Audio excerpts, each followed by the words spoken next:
حضرت ابراہیم علیہ السلام کا واقعہ حصہ دوم۔ حضرت ابراہیم علیہ السلام قیامت کے دن اپنے باپ سے کس حالت میں ملیں گے؟ آپ علیہ السلام کے والد کا چہرہ قیامت کے دن کیسا ہوگا؟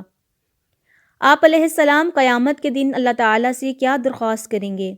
حضرت ابراہیم علیہ السلام اور آپ کی قوم کے درمیان کیا مکالمہ ہوا اور آپ نے اپنی قوم کو راہ راست پر لانے کے لیے کیا حکمت عملی اپنائی؟ ان سب سوالات کے جوابات اور اس طرح کی مزید اہم معلومات قرآن اور حدیث کی روشنی میں جاننے کے لیے برائے مہربانی ویڈیو مکمل دیکھیے۔ بسم اللہ الرحمن الرحیم۔ السلام علیکم ورحمۃ اللہ وبرکاتہ۔ حدیث پاک میں آتا ہے، رسول اکرم صلی اللہ علیہ وآلہ وسلم نے فرمایا، ابراہیم علیہ السلام قیامت کے دن اپنے والد آزر سے اس حالت میں ملیں گے کہ اس کے چہرے پر گرد و غبار اور سیاہی ہوگی۔ ابراہیم علیہ السلام فرمائیں گے، کیا میں نے آپ کو نافرمانی سے منع نہیں کیا تھا؟ وہ کہے گا کہ آج میں آپ کی نافرمانی نہیں کروں گا۔ تب ابراہیم علیہ السلام درخواست کریں گے، اے اللہ، آپ نے مجھ سے وعدہ کیا تھا کہ قیامت کے دن میں تمہیں رسوا نہیں کروں گا۔ اس سے بڑھ کر اور رسوائی کیا ہو سکتی ہے کہ میرا باپ میرے سامنے تیری رحمت سے دور ہے۔ اللہ تعالیٰ فرمائیں گے، میں نے کفار پر جنت حرام کر دی ہے۔ پھر اللہ تعالیٰ فرمائیں گے، ابراہیم، تمہارے قدموں میں کیا ہے؟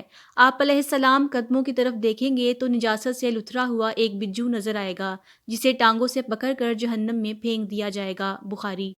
حضرت ابراہیم علیہ السلام نے اللہ رب العزت کی طرف سے عین الیقین ملنے کے بعد اپنی پوری قوم کو اللہ تعالیٰ کی توحید کی دعوت پیش کی، مگر قوم بتوں کی عبادت پر جمی ہوئی تھی۔ انہوں نے حضرت ابراہیم علیہ السلام کی دعوت کو ماننے سے انکار کرتے ہوئے آپ علیہ السلام سے جھگڑنا شروع کر دیا اور آپ علیہ السلام کو اپنے معبودوں سے خوب ڈرایا دھمکایا، مگر آپ علیہ السلام نے اس وقت بھی بڑے صبر و تحمل اور استقامت کا مظاہرہ کیا۔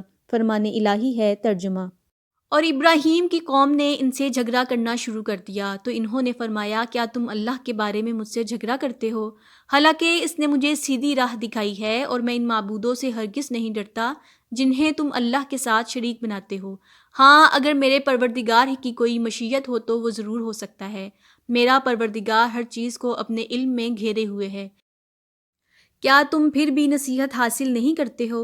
اور میں تمہارے ٹھہرائے ہوئے شریکوں سے کیسے ڈروں جبکہ تم اللہ کے ساتھ ان چیزوں کو شریک ٹھہراتے ہوئے نہیں ڈرتے جن کے لیے اس نے تم پر کوئی دلیل نازل نہیں کی ہے؟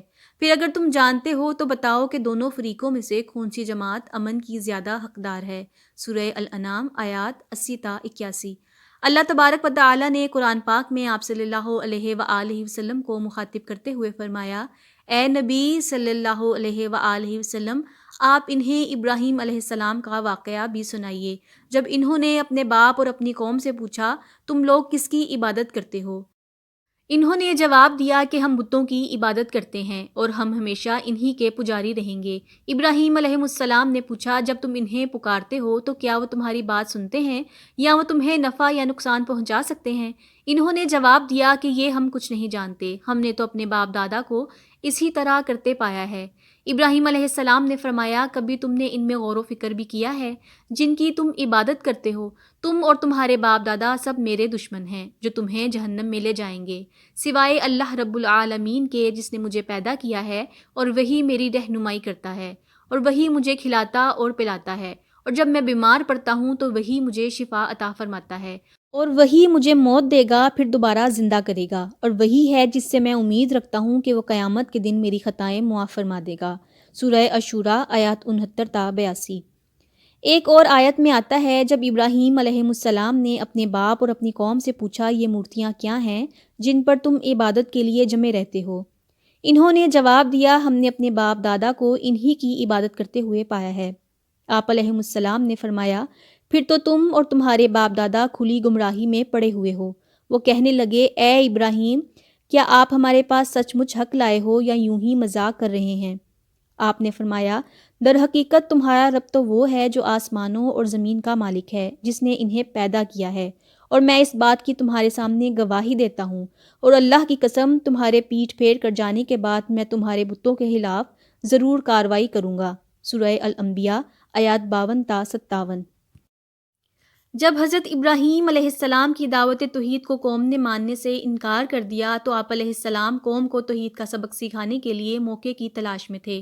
آخرکار قوم کا عید کا دن آیا تو آپ علیہ السلام کو موقع مل گیا، لہٰذا جب قوم اپنے معمول کے مطابق عید منانے کے لیے شہر سے باہر جانے لگی تو انہوں نے حضرت ابراہیم علیہ السلام کو بھی ساتھ چلنے کی دعوت دی۔ آپ علیہ السلام نے سوچا کہ قوم کو مطمئن کرنے کے لیے کوئی ایسی تدبیر پیش کی جائے کہ وہ ساتھ لے کر جانے پر اصرار نہ کرے، اور میں قوم کے خود ساختہ معبودوں کو توڑ کر قوم کو یہ سمجھا دوں کہ جن بتوں کی تم عبادت کرتے ہو وہ تمہارا تو درکنار اپنا دفاع کرنے کی بھی صلاحیت نہیں رکھتے۔ چونکہ اس دور میں علم نجوم بڑا عام تھا، لہٰذا آپ علیہ السلام نے قوم کو مطمئن کرنے کے لیے ستارے کی طرف دیکھ کر فرمایا میری طبیعت ناساز ہے، فرمان الہی ہے۔ ترجمہ: پس ابراہیم نے ایک نظر ستاروں کی طرف دیکھا، پھر کہا میری طبیعت خراب ہے۔ اس جواب پر قوم کے لوگ ابراہیم علیہ السلام کو چھوڑ کر اپنا قومی تہوار منانے چلے گئے۔ پھر ابراہیم علیہ السلام چھپکے سے ان کے معبودوں کے پاس بتخانے میں گئے اور ان کے سامنے طرح طرح کے کھانے دیکھ کر کہا تم کھاتے کیوں نہیں؟ تمہیں کیا ہو گیا ہے؟ تم بولتے کیوں نہیں؟ پھر اپنی پوری قوت کے ساتھ اپنے داہنے ہاتھ سے انہیں توڑنے لگے۔ سورہ الصفات آیات 88 تا 93۔ پس ابراہیم علیہ السلام نے بڑے بت کو چھوڑ کر باقی سب بتوں کو ٹکڑے ٹکڑے کر دیا تاکہ وہ اسی بڑے بت کی طرف لوٹیں۔ سورہ انبیاء آیت نمبر 58۔